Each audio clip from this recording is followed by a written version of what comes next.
and I was thinking, maybe I should. Oh, bugger off. I'll do the David Letterman show and I'm Stones fan. Just on David Letterman's show, which was really, really good. We played live, and I did an interview with David Letterman, and I ate him alive. He's on play now.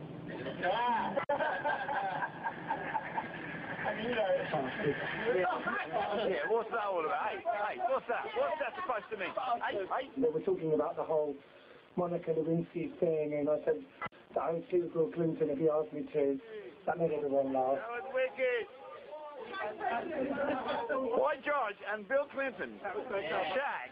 We leave New York tomorrow and continue the tour, but I think this trip in New York has been fantastic.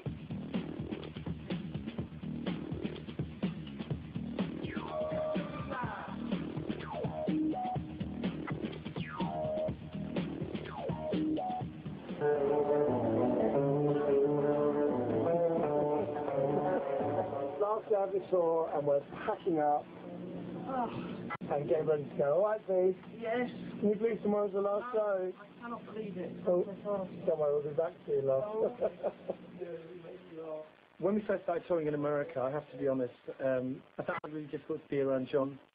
He was, I don't know really, a lot of just his behaviour, his personality was really annoying me from time to time, but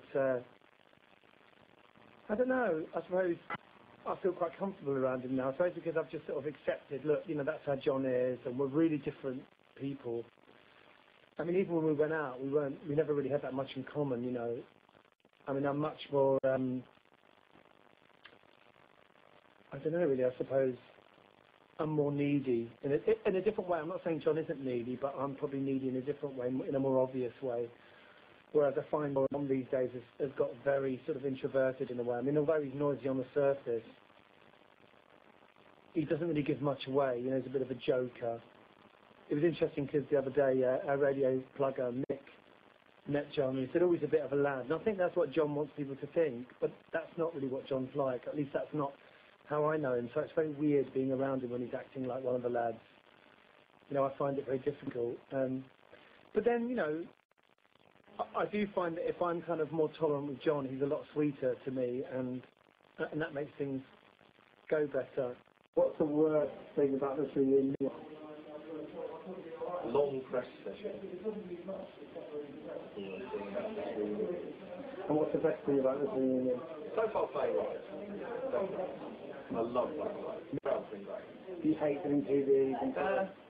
It's a little bit, I mean, I'm just not used to it. I've forgotten about all that. Yeah.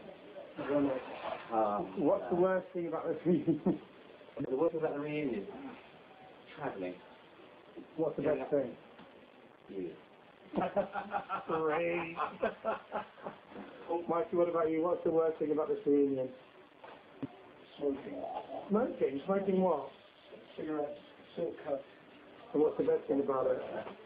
The best thing about it is that we're still loved by thousands of people around, millions of people around the world. That might be an illusion. Oh no. They love us, man. They remember us, man. They fucking love us, man. They remember us, man. We rock, dude. There's a part of me that doesn't want to admit that I'm enjoying this. There's a part of me that sort of resents being back in Culture Club. And yet, at the same time, I'm really enjoying it. You know, it's almost like I have to pinch myself occasionally and say, wow, you know, this is really exciting.